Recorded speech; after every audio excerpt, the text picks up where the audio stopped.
everybody. I'm Sean Reynolds from Sports. I'm about to be joined by Ken Wiebe from the Winnipeg Free Press. Together, we are Kenny and Renny. This is the Kenny and Renny post-game show after, I'm just going to say it, this is one of, if not the most favorite game that I have ever broadcast before. Now, we've talked about this before.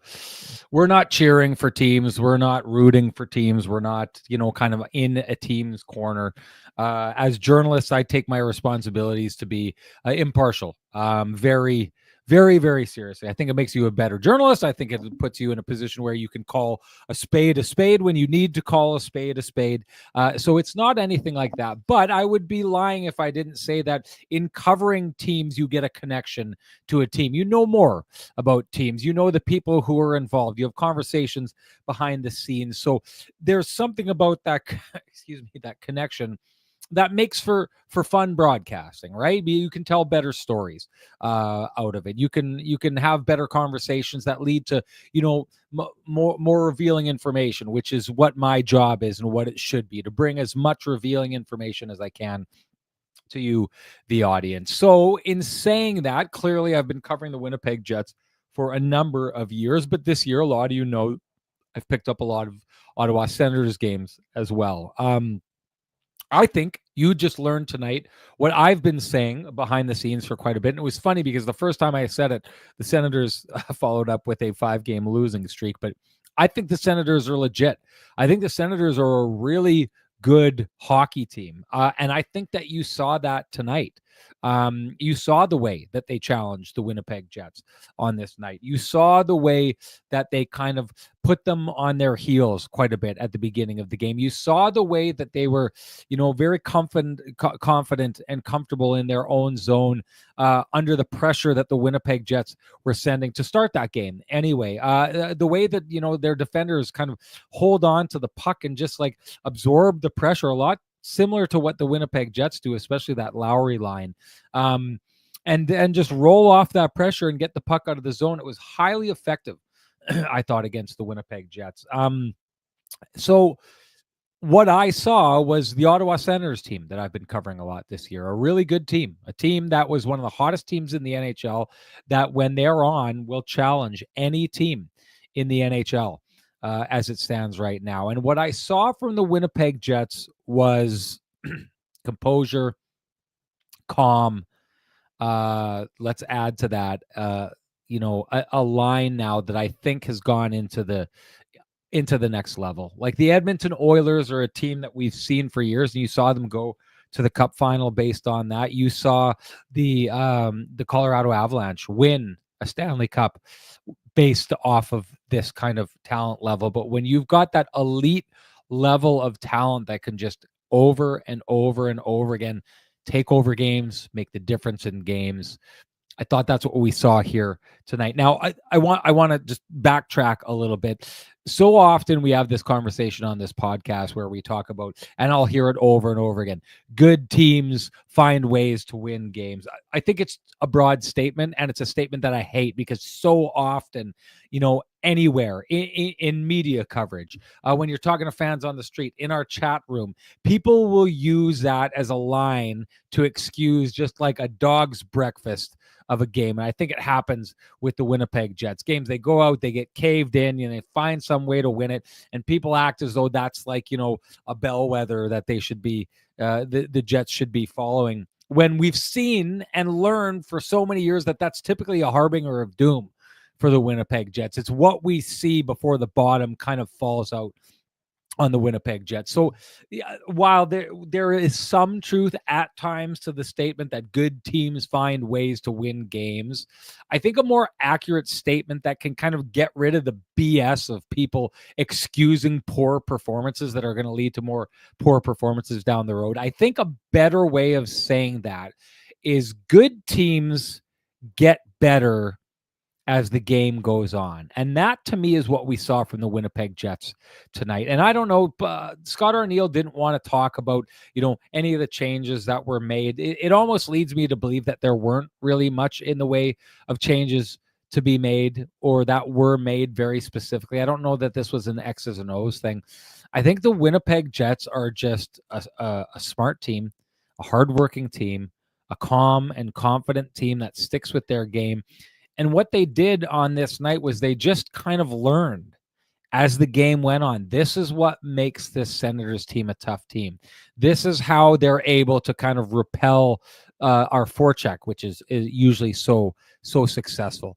Even on the power play, this is a power play that they got really aggressive on the Winnipeg Jets, and the Winnipeg Jets couldn't figure out in their first couple of tries. But slowly, inexorably, I think what we saw tonight was the Winnipeg Jets just using their hockey IQ, using their maturity, and using their confidence in themselves to not fall behind in a game and abandon their structure, to just slowly start pressing and finding the weaknesses, the crevices in this Ottawa Senators team, a very good team. I've seen this Ottawa Senators team play that exact kind of game and go out and have success against really good teams. What I saw tonight was the Winnipeg Jets and the Ottawa Senators were kind of here, and then the Ottawa Senators got a couple goals. I don't think they elevated their game that much more, but I think they were slightly the better team for a good chunk of that game, the beginning of that game, and then you just saw the Winnipeg Jets level rise and rise and rise and rise. Part of that is that first line, and conversation has to be had about this. We'll have this when Ken comes in, but I go back to it. You are starting to be put in a situation where you have to consider, in my estimation, Mark Scheifele, Kyle Connor, and Gabe Vilardi as being that next level kind of line that entirely changes games over and over and over again. How many times have we seen it this month? I don't know if you saw the graphic that we ran in the show, but Mark Scheifele, 10 goals in the month of December. No one in the NHL, has more. Third on the list of most goals in the month of December, that would be Kyle Connor. No line has combined for more goals. I mean, before tonight, I guess you'd have to. No, sorry, you. when that trio is together, specifically when that trio is on the ice, Mark Scheifele, Gabe Vilardi, Kyle Connor. After tonight, that's 25 goals they have scored as a trio. The next closest line out there is Panarin's line with Lafreniere and Trocheck in New York, and I think they've got 19. So this isn't close. That's the Jets basically have their top line has 25% more goal production than the next closest line in the NHL at 5-on-5, and with that trio all intact on the ice. So if you think about it, like the Scheifele's goal does not count because those other two players aren't on the ice. Nikolai Ehlers is on the ice. But you are seeing that line go to a place that we have never seen them go before. And I'll be honest with you, I'm surprised because I had thought the peak that we were always going to see for the Winnipeg Jets would have been the combination of Mark Scheifele, Blake Wheeler, and Kyle Connor. That's getting to be quite a long time ago. And we do know, if you've been listening to this podcast, for some of the later years that was happening, that line was nowhere near as effective as they were. But you go back to the eras of like 2017, 2018, 2019. I think that was one of the most dominant lines in the league. I don't know that line ever reached the heights that we're seeing from this line right now. All three of those players on pace for career years. Mark Scheifele would be blowing his best career year out of the water. Kyle Connor, before tonight, was on pace for 107 points. Mark Scheifele, I think, was around 95, 96 points. I wanted to say this because I see Ken has checked in. He's about to get here. There's been a little bit of tap dancing going on here, if I'm being honest with all of you. But I went on the record early and often to talk about Mark Scheifele and talk about him making Team Canada. Now, we go back. He didn't make Team Canada. We talked a little bit about that on the broadcast tonight. You can see most of the panel on Hockey Night in Canada. I don't know if they were saying that beforehand, but most of them basically talking like they thought he would be on that team talk a little bit in the broadcast between Gary Galley and John Bartlett about whether or not they thought he was going to be on that team. I think unequivocally I said that he was going to be on that team. And I guess I just want to say this statement. I said Mark Scheifele was going to be on that team. And in a way, well, no, I was wrong. Okay. He wasn't named on the team. I was wrong. You have to take all that into consideration. You have to have a little bit of mind reading skills to kind of think what they're thinking. But I would say this, while I was wrong that he isn't on the team, I would suggest that I'm right in my statement that Mark Scheifele should have been undoubtedly on that team, and that on this one, and this isn't arrogance, I think this is just obviously what we're seeing playing out. Gift Guy says 55 should be on Team Canada, no doubt. In this one, I think Rennie's right and Team Canada is wrong. And I will say this about Mark Scheifele. The Mark Scheifele revenge tour, if that's what we're seeing right now, is an absolute thing of beauty for Jets fans. This is, people were talking about the Team Canada World Juniors and a lot of the scores that were left off of that team. This, to me, not having Mark Scheifele on that team was overthinking it. Team Canada at times can, and in the past has been their own worst enemy when they go out and make selections because they try and overthink these things. Mark Scheifele not being or not representing Team Canada at the Four Nations Cup at this stage is looking like a travesty, because he is without a doubt one of the most dominant players, goal scorers, passers that we are seeing in the league right now. It is an absolute thing of beauty. That's my take on the whole thing. Time to bring in Ken to get his take on everything, folks. Here comes Kenny.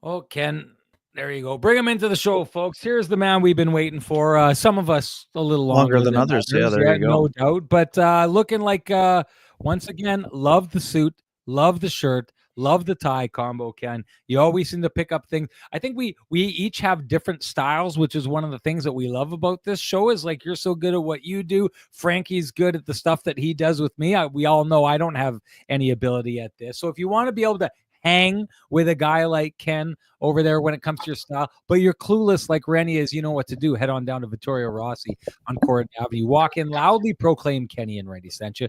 Ask for Frankie and the boys, and they will do you up right. Ken, I think I'd said that may be my favorite game that I've ever and covered before, because I think that the Ottawa Senators are a really great team. I think the Ottawa Senators played their game. I think the Winnipeg Jets figured them out. I think both these teams just really, really put their best foot forward for a great hockey game. We got to enjoy it all, but in the end, I walk away from this, and I think this was a fairly dominating game by the Winnipeg Jets by the end.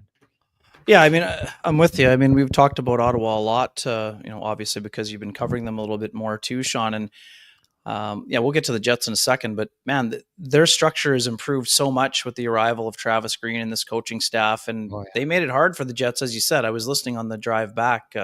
Sorry to keep you tap dancing. The road's not quite as smooth as normal here, but I figured out how to listen on my way home. So that was good. That was a successful start here. So Merry Christmas and happy holidays to all the folks. Fun game for sure.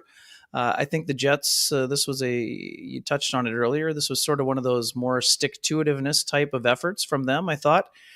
Didn't stray from their game. Mark Scheifele saying so afterward that, old Jets might have turned out of the structure, right? They would have strayed and kind of tried to get into a run and gun game, and they didn't. They stuck to what they were doing and didn't cheat the system, and then started to take it to them, right, Sean? I mean, that was the thing that we saw later on, but I thought the Jets had to work for it because Because of the sound structure that the Senators are playing, I mean, they're going to need a couple of upgrades here for sure. Bick Ronus, Kenny will say good teams find a way to win. No, I was listening to Sean on the beginning, and I don't think that this wasn't one of those games. The Jets didn't hang on for dear life here, so they were able to find a way to elevate their game. I will say that. But I would say too, Sean, and the thing that I loved about the Senators game, they finished every single hit. Yeah. And they were committed. I mean, I love the way that they're playing, and they're going to have to upgrade. They need a little bit more depth, and they're missing guys on the back. They're missing Artem Zub, I think. But up front, they got to add a couple forwards, but they've got some nice pieces there for sure. And they made the Jets earn it. There's no doubt about this. The Jets were not expecting an easy game. What they were expecting was a hard-working team. That's what they got. And yes, special teams are frustrating for the Jets for sure at the beginning, giving up the 2 power play goals, but Jets got a big kill in the third, and their power play really came through for them again, Sean. And we talked about this the other day, and I asked Gabe Velarde about it. I mean, they've added a nice wrinkle here. Ehlers not only in the pop position in the slot, but him trying to go for the jam play, Sean, that totally opened up the back door for the goal. I mean, if you don't have that jam play from the bottom, and again, I know people on here don't like me talking about PLD, but that's something he did often, and that opened up other windows. And the Jets found a way to elevate and, came through in the special teams. I mean, Nikolai Ehlers is absolutely on fire. And I'm with you, Sean, 100%. Their top line really got the game turned around, and Scheifele passing to himself. Impressive. And then finding Connor in the high slot, just beautiful. But Nikolai Ehlers, the play that he makes to poke it to Mark Scheifele for the partial breakaway, just exceptional. Just an exceptional read for a guy going for a line change, sees the puck is coming, and pokes it with one hand out to Scheifele and giving him a breakaway. And then the patience Ehlers shows on the play. He looks to pass and then rips it home. I mean, to me, this was a Ehlers all-world special. But the top line really got this game turned around for me, Sean. And your discussion, I was listening to all of it. That top line is, they're not just in the discussion. They're driving the bus when it comes to, most effective line this year. Best line is all, beauty is in the eye of the beholder. But what that line is bringing to the table is just exceptional. And as I've said a few times, and I'm not here to throw stones or anything like that, but it's been a long time since that line was down in 5-on-5 goals, 9-2. The numbers are pretty lopsided the other direction, and I haven't had a whole lot of that line can't play together. This is exactly why Scott Arniel stuck with it, even though the numbers were skewed against them in the early going.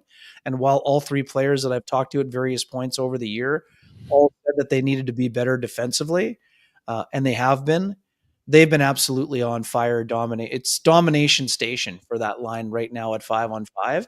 And as Scott Arniel pointed out when you asked him about it today, Sean, they're doing it not just against, doing it against checkers is tough, but they're doing it against, often against the opposition's best line. And when you force the opposition's most talented players to play in their own end, most of them don't like playing in their own end. So it's led to a serious amount of success. And what is it? I think Connor Rabchuk posted the numbers earlier. I think it's since the 9-2, it's 25-12 for the positive goals for versus goals against. And that's a pretty remarkable thing to, like, we're talking McKinnon and McDavid territory, right? I mean, that's tough to be in that conversation.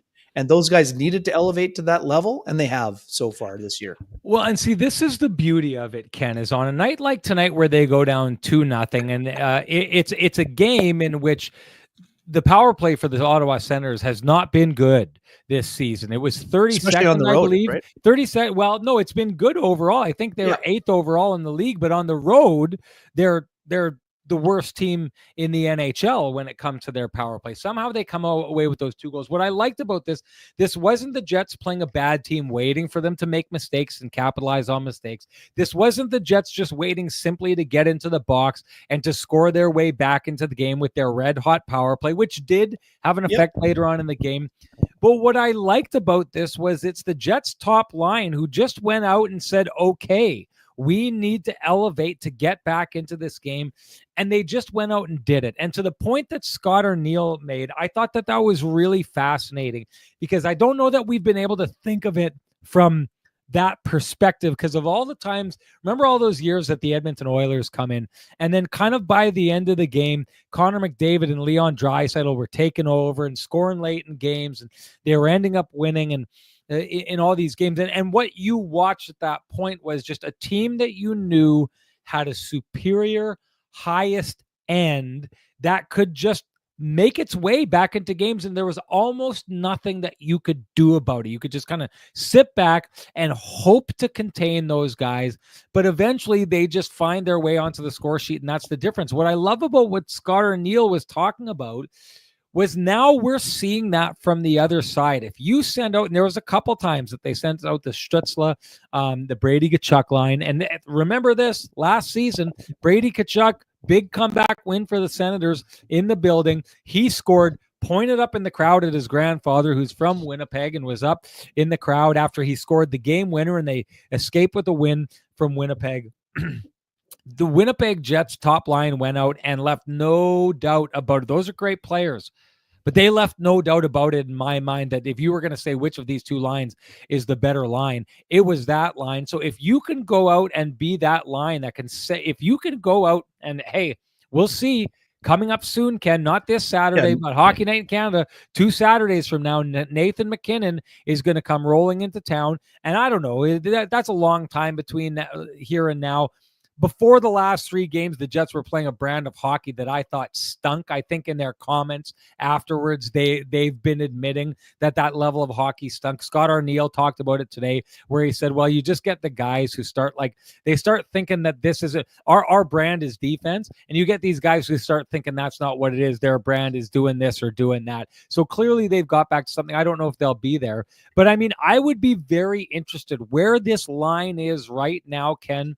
If Mark Scheifele and Kyle Connor and Gabe Vilardi are capable of going out and going toe-to-toe with Nathan MacKinnon, going toe-to-toe with Connor McDavid when they play lines like this, who knows, coming down the pipe. I've got a game in Washington. For February 1st, we'll be down in Washington doing that game, going toe-to-toe with Alexander Ovechkin and the line down there. Like, this is what I'm interested at. Ken, I always thought that there was a cap on that line and how good they were, and they would always be like a B+ version of the best lines in the NHL. I'm wondering, and I want your thoughts on it, if you think that the Winnipeg Jets top line is at a place where it can step out, go toe-to-toe with the best night in, night out, because of the defensive structure that they have, play with the rest of the Winnipeg Jets, but their ability to use that defensive structure to get the puck back and start putting pucks in the other net at a rate that is bordering on what we're seeing from the very best in the NHL.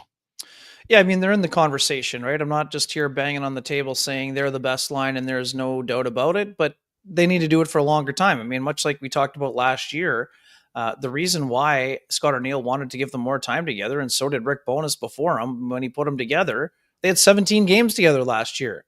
This year, they've had 37. So I'm not here saying they're the best line in hockey, but they're one of the best lines in hockey right now. And to be in that conversation is impressive, Sean. They're not just a really good, 1B. They're a legit number 1 line, and they're producing like one, and they're playing 200-foot hockey in that situation. You can't just be a line that piles up the goals and gets scored on almost the equal amount, right? I mean, that's been the problem in the past for Scheifele and Connor at times. They give up more or as much as they get. Right now, again, and somebody pointed it out. I mean, they're +5 or whatever it is. But again, when you start at -7 and you're in the pluses, I mean, that's an impressive thing. And it's not just what they do, it's how they do it, right? We saw it the other day, the game against the Minnesota Wild. Jets are protecting a shutout. Kyle Connor's out there making back pressure. I mean, doing a good job of stick lifting so they're not giving up a grade A scoring chance and potentially giving up a shutout late. So again, you got to do it for longer than half a season.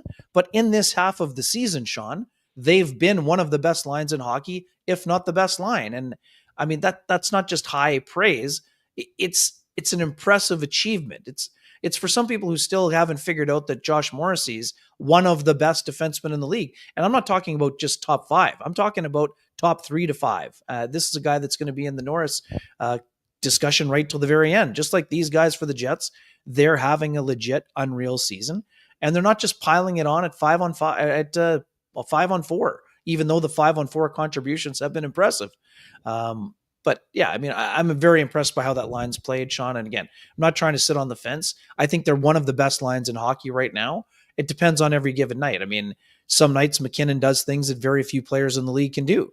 But today, Kyle Connor and Mark Scheifele did a few things that not a ton of players in the league can do. So they're in that discussion. And if they keep playing like this, we're going to be debating for most of the year. We're not going to just going to say they had a great 37 games. The one thing that we can say with absolute certainty so far this year, because it was the conversation that we had at the beginning of the year, Ken, when they were getting outscored at 5-on-5. But one reason why there was patience, well, it's more than that. Scott Arniel made it clear he'd seen enough from that line that they were going to get all the rope they needed to kind of figure things out. But even at the beginning of the year, when you were talking about that, that imbalance that they were showing at 5-on-5, that line was popping up with timely goals and winning games, right?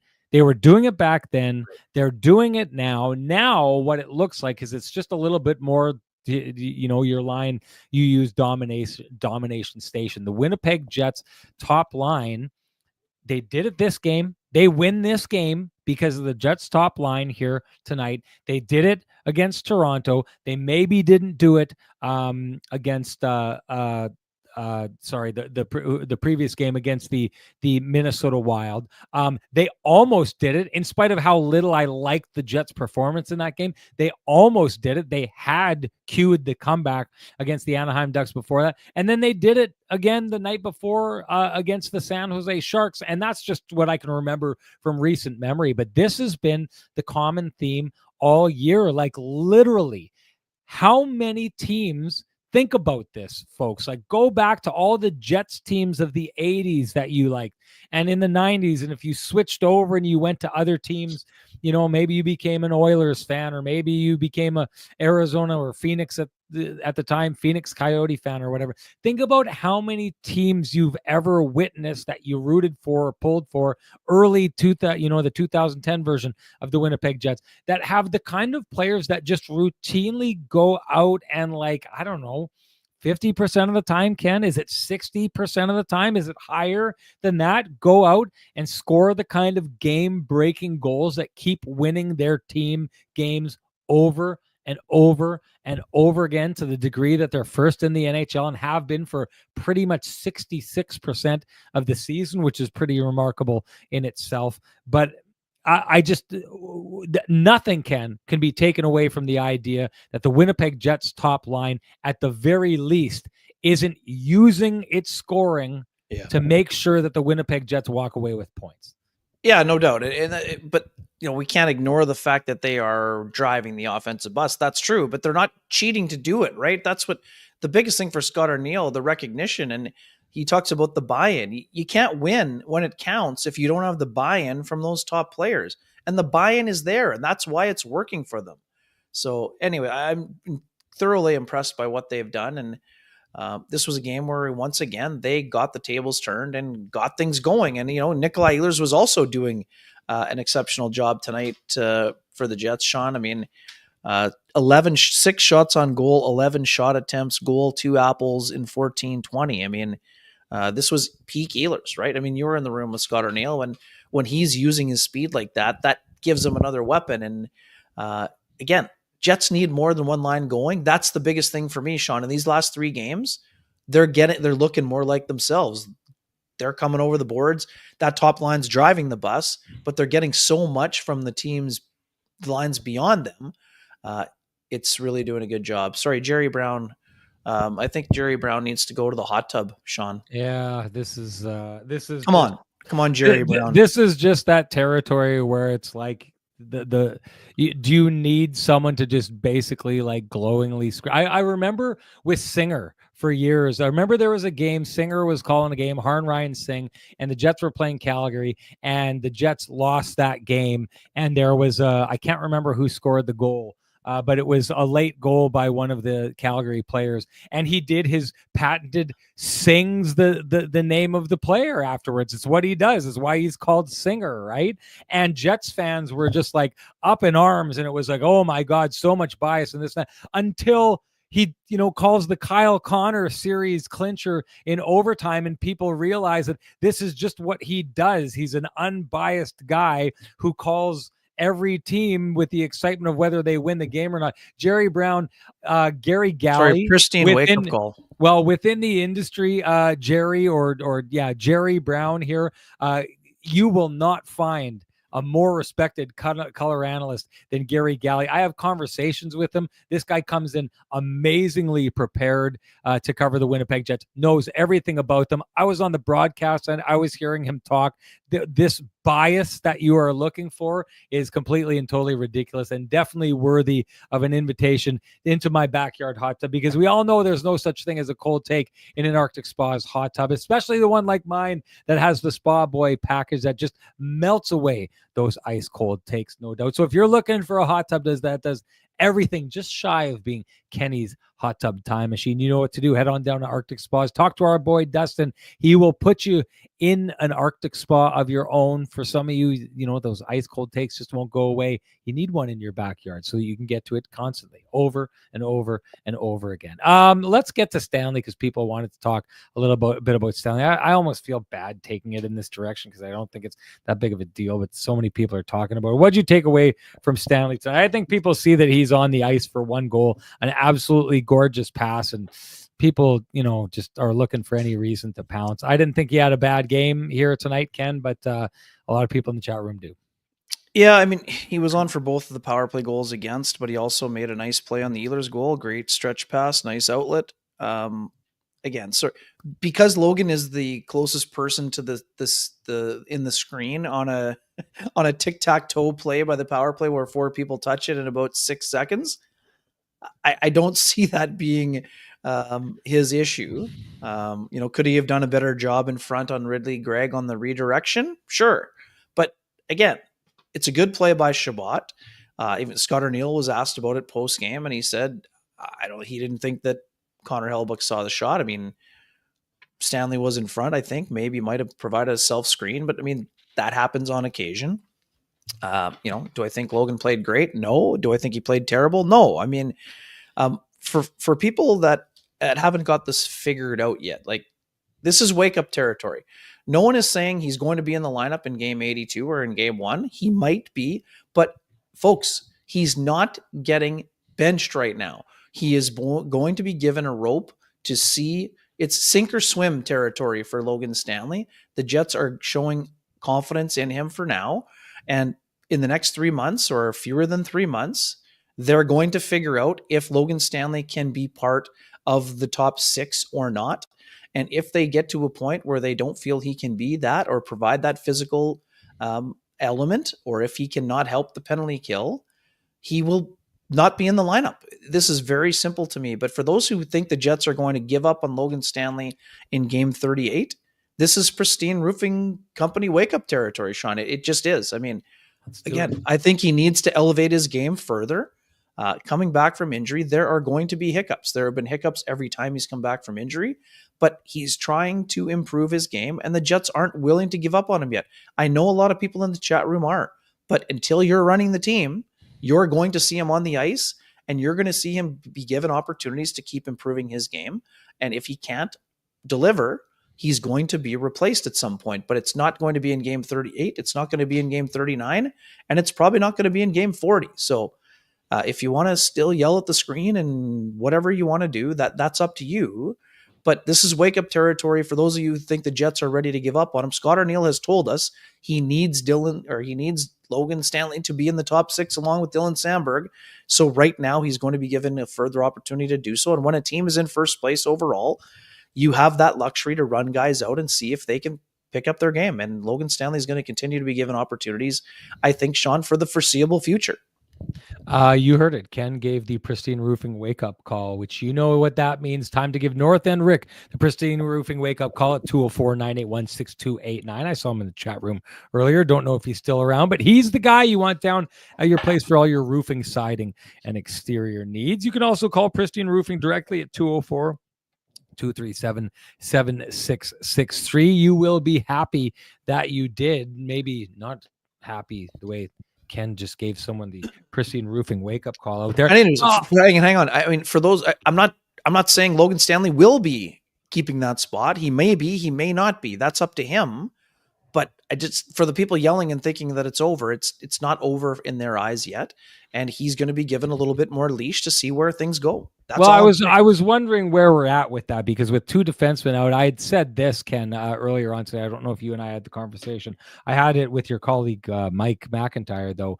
If we were at a stage today where they would have brought up Dylan Coghlan and put him ahead of either Stanley or Ville Heinola, it would have been really, kind of a telling move on the part of the Jets, considering at the beginning of the year, the expectation was the start of the season would be, Samberg and Pionk on the second pair. We all know who's on the first pair, and that it was thought to be, a Stanley Heinola pairing in that third pair. So to have two defensemen, one Fleury, who seems to have passed those two other players in the depth chart, to have him out and to have Samberg out and to actually bring in Coghlan ahead of one of those other two players, it would say either A, they're not happy where those players are, or B, they just don't really like the mix of having those two guys out there on a line together that they'd rather, on a pairing together, that they'd rather just have those players play with one of those other kind of safety valves that we're talking about. But I mean, I take a look at this game tonight. Stanley, not every goal. I mean, the funny part about it, especially with fans who are very invested in a team, we always look at the goals that our team scores and say, absolutely unbelievable play. They're just unstoppable what they did there. And when the other team scores, it's always some egregious boneheaded mistake that someone made on the Winnipeg Jets, because really it should always be that they never ever get scored on. I mean, this is a power play. That was a really, really great pass. That was great puck movement. You know what I mean? Just like on the other side of things, Travis Hamonic gets sucked up in the ice by the kind of pitching and catching or playing catch that we see from Josh Morrissey and Kyle Connor. He gets pulled up into that, and it's because twice in a row Kyle Connor fakes the shot and the guy gets a little bit closer, and they know exactly what they're doing. They throw it down, they open up that space there. No one is saying that Travis Hamonic is like a complete and total bonehead for being out of position in that play. This is what good players do. They draw you out of play. I don't look at that by Logan Stanley and think that it's egregious by any means. That was a gorgeous play. Give the flowers, give the props to the Ottawa Senators in that play. That was gorgeous. And they do that all the time. And you know what? It's not someone absolutely being a bonehead every time they score out there. That's a good play. Hanging that on Logan Stanley, I think, is a little bit of a tell. I think it's just people who are like constantly trying to find a fault in something.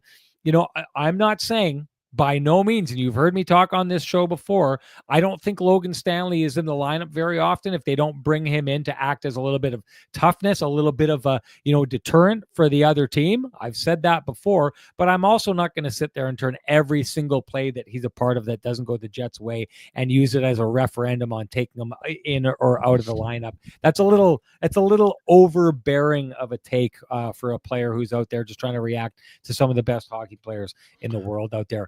Just lastly, Logan Stanley, 19-12 on 25 shifts today, Sean, including 244 while shorthanded. I mean, 3 block shots, 1 takeaway, 1 hit. I mean, and 1 assist. So for a guy who was playing up in his stead because another guy has been out, I mean, he was fine. There was no issue there. And just to your point about the depth chart, I mean, I would say, the Jets could have made the case for playing Dylan Coghlan, because when Logan Stanley missed those 2 games with the foot injury, Coghlan got those 2 games in with the Manitoba Moose. So obviously they feel strongly about giving Heinola and Stanley together a little bit more a runway. I mean, that was Scott O'Neill said that was part of their plan going into the year. And I spoke with Ville Heinola this morning, Sean. We'll go straight into the say something nice about Ville Heinola's portion of the show. He's feeling better as folks were in town for Christmas. 10 games. This was his 11th game under his belt. Penalty, kind of got caught on the wrong side of the puck, but, made a few more aggressive plays. You're seeing him getting a little bit more involved in the play offensively. it didn't go for him today, but he made the right read, got involved. And again, we want this to have happened yesterday for Ville, or some folks in the chat room do. He's getting up to speed after a very difficult injury, man. Like this is a guy. It's not going to just happen, and he's all of a sudden going to be having, Cale Makar flashbacks here. But there's some progression here, and he's going to be given more time to find his game and show if he can be a regular or not. Same with Logan Stanley. Okay. I want you to give Sweet Lou a shout out before we move on. You bet. During the holiday season, folks, if you have realty needs you'd like to have met, please get in touch with our main man, Lou Ferlin at Royal LePage Dynamic Realty. Tell him Kenny and Renny sent you.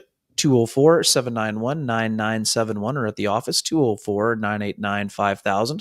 His email is lou@louferlin.ca. That's LOU@LOUFURLAN.ca. Lou Ferlin, excellent realtor, excellent human being, and excellent supporter of our fine community, including this podcast. Just to go back a little bit on the conversation, at this stage, Ken, it's a dead conversation. Like we can say all those people who were talking about that top line and breaking it up at the beginning of the year, and we had talked about the patience that Scott Arniel was going to show. I think we can bury that debate. Like this isn't one of those floating debates. Well, they're good now, but they could be bad in the future. The fact of the matter is what we're seeing right now from that top line is what Scott Arniel thought he saw in that line, and of what they were capable in, and the pride that he's getting from that line, kind of going out and wanting to take on all comers and take on all the best and see if they can put them over the top. This is going to be the most oft payoff segment, that same Arniel move over and over and over again, but no doubt it paid off for Scott Arniel to have the kind of faith that he had in that line, as we see that line elevate to a place we have never seen those three players go before. And hey, if you're looking to pay off high interest credit cards or debt, we suggest you go talk to our friends at Cambrian Credit Union about their payoff loan. They can show you how taking out a loan to pay off your debt actually gets you debt free faster. You can save thousands of dollars. Go to cambrian.mb.ca to book an appointment online. Ken, wanted to talk a little bit about the Jets power play. Sure. One thing I really liked about it tonight, and one of the things that I think shows it's important, because I talked about the theme of the Jets kind of growing, figuring out this team and getting better and better as the game went on. We'll see quite often the Winnipeg Jets go into a game with their power play, and you'll kind of know within the first, power play or even the first minute of a team that did their homework against the Winnipeg Jets and the teams that didn't. Because quite often the Winnipeg Jets will go and think of all those times that they're getting those really, really quick power play goals that are in the back of the net before the 10 seconds starts, right? And it's like, yep, that special teams coach did not do his homework. He was not understanding what made this power play dangerous. I thought that, and give Travis Green his flowers. And again, I can't say enough about the coaching staff and the job that they've done we've seen the growth of this Ottawa Senators team over the year. And one of the things, just quickly before we get a little further into this, one of the things that we get to see behind the scenes when we have these conversations with the coaches, especially the extremely blunt ones, is the ones that will basically tell you what they're trying to do with their team. So they'll give you the goalposts. They'll say, this is where we're trying to get to. We're not there right now, and we need to do this better, and we need to do this better, and this guy's got to do this, and this guy's got to be more engaged, and we'll get there. Travis Green is an extremely open coach who kind of gives you the entire book. I'm surprised he doesn't open up the playbook and say, hey, you see, this guy's supposed to be here, and he was actually over there. He's just so good at revealing these things. And so what he's done such a good job of is saying, this is what we need to do. We need to be more consistent. We need to do this. We need to defend better. This is how we need to do it. And they're getting there. I love that, because it's confidence to me, Ken, when a coach says, this is what we need to do, because if they don't get there, then they're exposed. They failed to get to the point that they were trying to get to. Travis Green is getting there over and over again. It's another way of saying this is a team that is really well coached, a team that has a coaching staff that really understands its team's strength, a coaching staff that has taken a team that was not very defensively sound and made them much better defensively, as you saw for the first half of that game before the Jets broke through.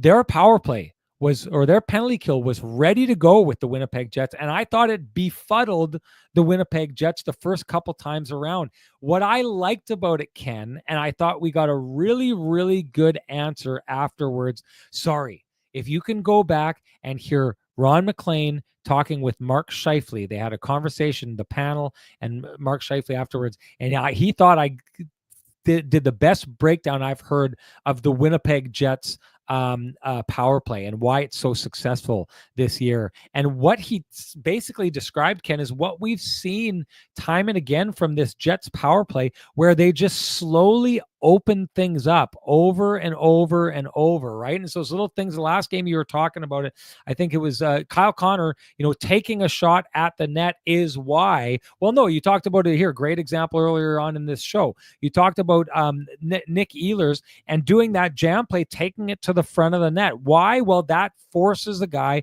to commit to that and open stuff up in different areas of the ice. I think the Winnipeg Jets, you want to know why they're so successful? They have a really great understanding of where everyone's supposed to be on the ice, but a very good understanding of what the opposition is covering off. And basically why this power play is so good is because Nick Ehlers could have scored on that jam play. Kyle Connor could have scored on one of those one-timers. Josh Morrissey could have scored on a shot from the top. There's a play where actually it just does not quite line up, but Kyle Connor found Mark Scheifele cross ice for a one-timer that he wasn't able to get off. And we all know that Vilardi is capable of getting that puck down to the line and jamming it or being on the back door for the tip. And we all know they can go to that bumper spot. This power play can score in every single way. And because it can, it basically is able to understand where the opposition is kind of falling down, and then they immediately know to go there. And it's not just the one player. Everyone on the ice seems to be able to recognize they're not giving enough coverage to Kyle Connor right now. We need to get the puck over to Kyle Connor. So if I'm Gabe Vilardi, I'm moving it to Mark Scheifele, who's moving it to Josh Morrissey really quickly up on the top and over to Kyle Connor. And now no one's there. He gets to skate in and boom, it's in the back of the net. I just think that what you saw in that power play goal that they end up finally scoring was they figured out what the defense were doing, what the penalty kill was doing in that situation, and they realized that what they needed to do, and they realized it because they left a little bit of space for those two jam plays back to back for Nick Ehlers there. And they started realizing, okay, the goalie is covering off that jam play. So if we can get across the crease, it's in the back of the net. So basically they set it up, they draw him back. I think there was a conversation between Vilardi. I think you were in the room. Ehlers said it. Yeah. Ehlers said they basically knew that it was open. So it's open. So they went and found the play that was open, and the guys on the top did the opening them up, drew those players in, acted as the magnet. This is just a super high IQ power play that knows what it's capable of. And cheat code here, they're capable of scoring in any way, any of them on the ice at this stage, but just so good at recognizing those weaknesses, opening those weaknesses wide open, and boom, it's in the back of the net. Yeah, it's impressive. And I mean, that's why I asked Scott Arniel about the wrinkles. I mean, this is when you're number one in the league as a power play, Sean, there's no secrets, right? The video is out there for everyone to see.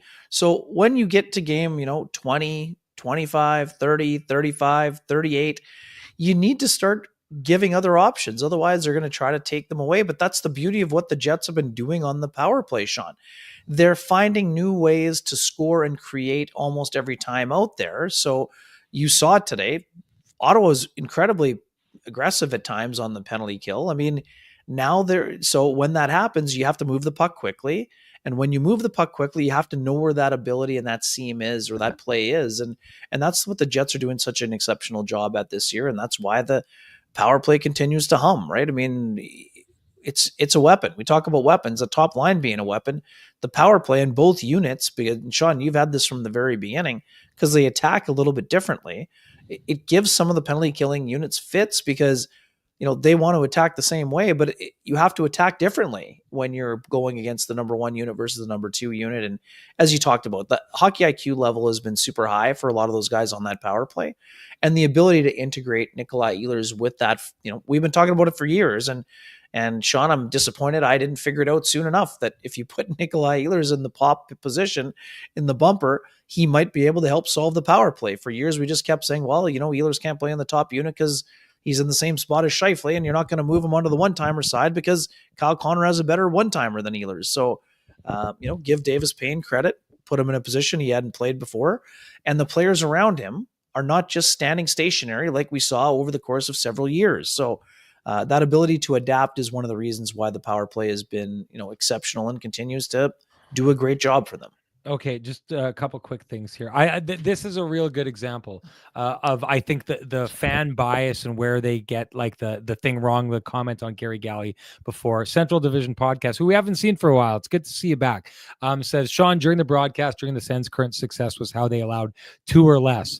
We did a story on the Sens broadcast or on the Senators and how in their last 10 games they've allowed 2 goals or less in 7 of their last 10 games. So Central Division Hockey says, Sean, during the broadcast, during the Sens' current success, was how they allowed 2 or less, but hasn't Hellebuyck of late, and Jets kept the opposition to 2 goals or fewer. So this is what I'm saying. Someone is going to see this as a bias. Well, the Winnipeg Jets do something like this as well.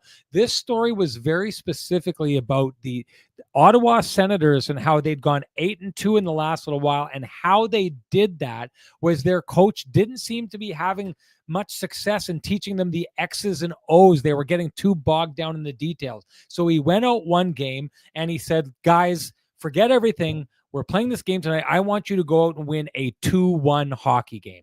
And that's what they did. They went out and they beat the Detroit Red Wings 2-1 in that game. The next game they went out, he said, do the same thing again. They went out that game and they won 3-1. What he did was, rather than getting them to focus on step by step of the race, he showed them the finish line and said, I don't care how you get here, just get here. And what it did is it shaped them into thinking more defensively, and it's been massive success for them. I'm trying to tell stories that enlighten and explain to you why the Ottawa Senators have gone from a team that was below the playoff line to a team that's now looking like a big challenge, right? But if all you're going to do is look and say, like, every time I talk about Tim Stützle, well, Mark Scheifele did this, or every time I talk about the success that team's having, you're going to be like, well, our team's having success. Like, it's like 2 kids who are jealous every time their parent gives the other kid any kind of attention. Like, this isn't the point. The point is to help you understand more about the Ottawa Senators. It's not that when I talk about the Ottawa Senators that I'm showing favoritism to that. We're trying to tell stories. We're trying to illuminate. We're trying to explain what you're seeing out there. I think that that's a very good example of what people seem to get wrong, so that when Gary Galley says something that's effective about the Ottawa Senators, it's not a shot at your Winnipeg Jets when he does that. It's him trying to explain something about that team, the same as on many occasions tonight he did the same thing and explained the Winnipeg Jets, and I thought extremely well. Ken, we do need to, before we do go, I was going to say this, with the whole coach of the year thing, Scott Arniel, what you're seeing in like the improvements in all of the areas the Jets were looking for, how good they've been defensively, the way that coaching staff is able to coach. And I mean, if Scott Arniel isn't the front runner for coach of the year in the NHL right now, I don't know who is. Ken, if you're going to add to that, do it quickly. Yeah, I mean, Scott's done a great job. And again, for all we talk about receipts often. I mean, if you want to go back to when the decision is made, and, you and I discussed it, and then we discussed it with Scott Arniel on the program. I mean, this is why I said to people that this isn't just the Jets hiring someone they're comfortable with because he worked for True North before. This is a guy who's been around the game his entire life, and he waited a long time for an opportunity, did a lot of self-evaluation, and there he is. I mean, Vic Rona says Spencer Carberry. Yeah, Spencer Carberry is in the discussion for sure, but the Jets are number 1 in the league in a lot of areas, and Scott Arniel has to be in that conversation. Carberry is also in the discussion, but for me right now, Scott Arniel is the Jack Adams front runner. And like you said, I think Travis Green would also be in that discussion, Sean, but I don't know. I'd like to hear the argument against Scott Arniel personally. Yeah, I mean, I don't think there is one. please offer it because I Yeah. don't see it. So Yeah, no doubt. Okay, Johnson Group got you covered. Play of the game. What you got? yeah, I mean, it's a little bit of an obscure play, but the fourth line kind of got hemmed in a little bit, Sean. And Shane Pinto wound up for a shot, and there's Rasmus Kapari laying out to block it. And as he's down on his backside, he finds a way to not only block the shot, but to clear the puck from on the ice. So to me, it's an impressive thing. And Sean, sorry, can you post I can't get into the media assets somehow. Sorry. Okay. My All computer's frozen. I don't know what happened here. All So, right. sorry, it's not frozen, but my thumb bar is frozen.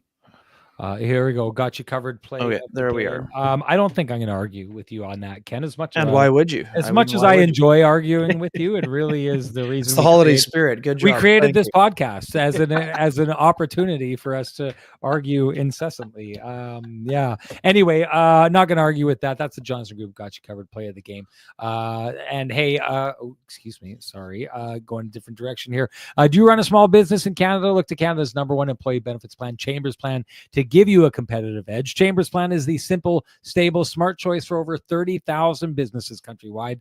Visit chamberplan.ca to learn more. And Ken, that would bring us to the keg save of the game. What do you got? And take your time. No, I've got it. But yeah, I mean, Sean, we look at a 4-2 game, and this was 2-0 for Ottawa, and the Senators were still on a power play with that high sticking double minor. Josh Norris was wide open and had half of the net staring at half of the net, and Connor Hellebuyck got the left leg down to prevent the game from being 3-0 on 3 consecutive power play goals by the Senators. And, you know, you look back, the Jets start chipping away and they win the game 4-2. I mean, not to say that they couldn't battle back from 3-0 down, but it's a heck of a lot tougher to do at 3-0 down than it would have been at 2-0 down. So, for me, that was a pretty obvious one. Hellebuyck was rock. It's funny. I got up from the room and Mike McIntyre says to me, he says, you know, in a game where Connor Hellebuyck had 32 saves, I mean, did anybody talk about Connor Hellebuyck? And as it turns out, Tim Stützle had some commentary about Connor Hellebuyck, but he was the only one. So what did he say? I don't have it in front of me, but I know that he said something, and I can certainly find it in the next couple seconds here. So I was going to say this is one of those ones where the, you know, like I really thought that Connor Hellebuyck was almost a non-factor in this game. Now that's a terrible thing to say. And before people go here, one of the stories that I tried to get in tonight that we were not able to is I was looking, Connor Hellebuyck leading the league right now in wins, shutouts, save percentage, and goals against. He is in rare air. The last time, and let me get this stat here. This has only been done going into December 28th, and I know that's a little bit of an arbitrary date, but what it means is this late in the season, this is happening. But going into December 28th, there's only been 5 goaltenders since 1956 that at this point of the season have led the league in those 4 categories. That's astounding. Now, give me a second here because this is, oh, wait a sec. I've got it right here. The list of of other goaltenders who have done this before. 1998-99, Dominic Hasek. 1973-74, Bernie Perron. 1966-67, Ed Giacomin. There you go. I knew I had that one wrong. 1963-64, Glenn Hall, and 1958-59, Jacques Plante. Those are the 5 goalies that have done this before. That is like, other than Giacomin, that is like a who's who of all-time goaltenders. So like, don't think for a second that I'm like trying to sleep on Connor Hellebuyck. I've said the line I was going to say is right now, Connor Hellebuyck is breathing rare air right now. I'm going to say this without a doubt. Connor Hellebuyck is the best he's ever been in his career so far this year. And it's like, it's amazing because I didn't think he could be much better than he was in the last couple of years. He is so far ahead of the rest of the league when it comes to being the best goaltender. But I'll say this tonight, he didn't look like he needed to be very good tonight. My save of the game goes to, and I think it was Josh Norris on the power play, I believe. But Yeah, the puck comes across, that was and my pick. Yeah, that's your pick. Now I'll say this: Norris shoots it right in the middle of the net. Right? We had the conversation afterwards. At first, Gary Galley talked about what a good save it was. Then when we were in the break, he was saying, "Well, actually, all he has to do is put it on the ice on the inside of the post or anywhere close to the inside of the post. That's it." But I will say this. This is the fundamentals of goaltending that Connor Hellebuyck, I think, does better than anyone else in the league. A lot of goalies who are making that push across the ice, they're tilting their pad up and their 5-hole is open. And so I know there's a lot of guys who score shooting it where the goalies come from because the expectation is that 5-hole will be open. Maybe that's exactly what Norris was doing in that play, but the fundamentals of Connor Hellebuyck are simply too good in that situation. So this may be another case of Connor Hellebuyck is just so good that he makes the amazing look pedestrian. Maybe tonight is one of those games. I just thought for the most part, Connor Hellebuyck didn't need to be great tonight. That first goal, he didn't have much of a chance on. The tip in, you can't fault him for that. But I thought this was another one of those nights where the Winnipeg Jets, like the battle that they showed in front of the net, there's a great play where Connor Hellebuyck drops it and it's sitting there and the Sens player just goes to poke it in and Pionk just does not let him get there. Now, Connor Hellebuyck covers it up quite quickly, but if you don't have the defenders defending the way they are, that's one of those plays that it gets poked into the back of the net before he can get his glove there, and it looks like he's a little slow on the play.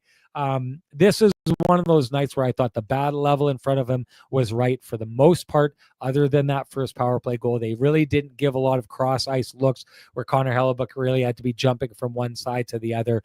I get Mike saying that because you look at the shot clock and you think no one's talking about this. I didn't think he needed to be spectacular tonight. I thought the Winnipeg Jets defense in front of him was spectacular. Regardless, that's my hashtag the keg save of the game. Doesn't matter what I think, or it doesn't matter what Ken thinks. Matters what you think. Share with us your hashtag save of the game. You are automatically entered to win a $50 gift certificate usable at any of the 3 fine keg locations here in the city of Winnipeg. Each location finer than the last. And our winner from the last show, the keg save of the game, that would be James Anderson. James Anderson, brother to my longtime camera guy, Johnny Anderson, who is one of the people whose camera you were viewing the game through tonight, one of the best hockey shooters in the entire world, who I found out today, Ken, he got another 4 rounds of the playoffs this year. Of course he did, because he's the best of the best, and it's only the best of the best who go that far. But anyway, well James, done, you know Johnny, what to do. Done. Direct message me at SN Sean Reynolds. Send me your full name. Send me an email address. I'll have the fine folks at the keg send you a $50 gift certificate usable at any of the 3 fine keg locations here in the city of Winnipeg. Each location finer than the last. And Ken, that brings us to the TCB Lamplighter of the game. What do you got? Yeah, for me, lots of highlight reelers, a few repeatable specials out there for sure. But for me, it's got to be. It's a toughie. To me, I think it's got to be the Kyle Connor goal, just because of the Mark Scheifele pass to himself, finding some real estate, and then one of the few. Sean, again, we talked about structure a lot, and you've seen Ottawa live more than I have, but structurally they didn't get running around very much. But that top line got them running around on that one shift, and to me, it kind of got the game swung around. To be honest, that was the one time that they looked a little chaotic in their own zone.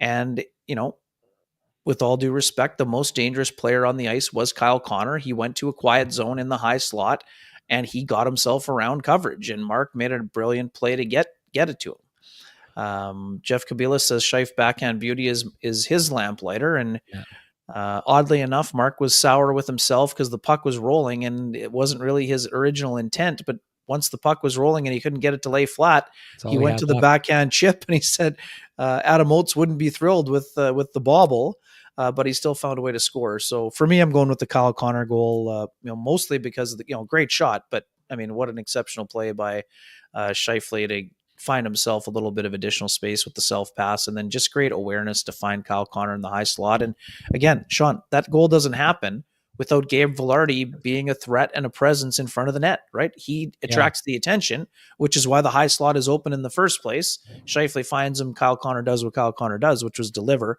Both those guys now with 22 goals on the season, just, another exceptional job. And that connection is one of the reasons why I'm going with that. What is my lamplighter? My inability to disagree with you is really getting on my nerves as of late, Ken. You better stop the show soon. I want to, but hey, I couldn't agree with you more. And here's the thing I love about this, Ken. The creativity of the pass off the boards, but what it is, Ken, is it's a mini dump in, right? What do you want to do when you want to confuse defensemen? You get the puck behind them and you make them turn their skates, but you also try to catch them flat-footed, which is exactly what he does there. You want to know why that line is so dangerous when they get churning right like that? It's constant puck movement. So what it does is you have to, as a defender, when you're in the offensive zone, you're trying to do a couple things. You're trying to separate the man from the puck. If you can't do that, you are trying to deny passing lanes, or you are trying to deny shooting lanes. It's easy to deny passing lanes if guys stand still. It's easy to close in on guys if guys stand still. It's easy to not let shots through to the front of the net if the offensive guys are standing still. One of the things that Mark Scheifele does really well, Kyle Connor as well, Gabe Vilardi, when you throw him into that line, although, Ken, you are absolutely right, and Scott Arneal talks about it all the time, that presence that he has in front of the net kind of changes everything for those guys. But one of the things Mark Scheifele does really well is he keeps the puck moving, and he keeps defenders having to change their angle all the time. And that little simple pass is just a good way to keep the puck moving and allow him to skate into it in stride. And what it does is once those defenders realize he's going to a place they can't beat him to it, they're stuck in no man's land. So now what they're doing is they're watching him with the puck, but they're kind of looking around to see, well, where's the danger? Where's the pass going to go? But that's so hard. That's something that line does, and the power play does so well, is they get the puck over here so that the player has to look at the puck, but then he's got a shoulder check all the time to watch where that guy is. Mark Scheifele gets everyone facing forward, facing down the ice. He dumps the puck in behind them, and every single defender on the ice needs to rotate 180 and look to where he's going. You get disoriented doing that. He hits the puck with speed. Now you're reacting to him. You don't know what's happening behind you. Gary Galley made a really good point about Kyle Connor. He said all good goal scorers know how to get lost, but one of the reasons Kyle Connor gets lost so easily is because people are always watching Mark Scheifele and what he's doing with the puck. It's easy to get lost when no one's watching you. Now, I'm not saying it's easy to be the guy who goes in and gets into those spots like Kyle Connor does. He's elite. He's always been elite since before he was drafted. But this, to me, there are so many little things about this play that are just to the fundamentals of what that line does well. And I will tell you this, those are repeatable goals. Whether they're getting through little spots like that, he's getting them inside. That kind of area is going to be a hard area to get to in the playoffs. But those goals are repeatable goals because they challenge the things that take hockey players out of their comfort zone. Mark Scheifele has been doing it incessantly this year. For me, that's my lamplighter of the game. But hey, as much as I talk about it, doesn't matter what I think. It matters what you think. Share with us your TCB Lamplighter of the game. You're automatically entered to win a frosty, delicious 8-pack of Lamplighter Amber Ale, brought to you by our friends at TransCanada Brewing Company. If you can't wait for Kenny or Renny to give you your 8-pack, head on down to TransCanada Brewing Company. Join them in their tap room like I did a couple nights ago for some great pizza. They had, just a combo. Their pizza for the month of December was my wife's favorite pizza she's ever had there. My daughter loves the barbecue chicken pizza. My other daughter loves the margarita pizza. In other words, I'm saying it's an expensive night for me when I take them there, Ken. But really not that bad, to be honest with you. $65, we fed the whole family. You can't even go to McDonald's for that anymore. And it is definitely great stuff there. Lamplighter winner from our last show, that would be Eagle Eyes. Eagle Eyes, you know what to do. Direct message me at SN Sean Reynolds. Send me your name. Send me an email. I will send you a voucher for a frosty, delicious 8-pack of Lamplighter Amber Ale, brought to you by our friends at TransCanada Brewing Company. It is the nectar of the gods. Ken, anything to say before we get going? Yeah, happy early birthday to my mother-in-law, Christy Desley. Big birthday on Sunday. She was at the Jets game with her 3 daughters today and enjoyed herself quite a lot. First Jets game in Winnipeg at the new arena. So she watches all the games when they're in Arizona and when she's home. But first time the girls had a great night out. So happy early birthday there. No doubt. I just got to say that was fun. I thought that was a fun game. That was a great example of hockey. Great example of just really 2 really good teams going at it. I think it bodes well for the Winnipeg Jets. I think it bodes well that they kind of, the conversations that I've had with them behind the scenes, Ken, and that the coach is having is the kind of hockey that we were calling out a couple games ago, whether it ruffles feathers in the chat room or not, is the kind of hockey they admit to us they don't want to play, and is something they're trying to get away from. This is what the Winnipeg Jets are when they are at their best.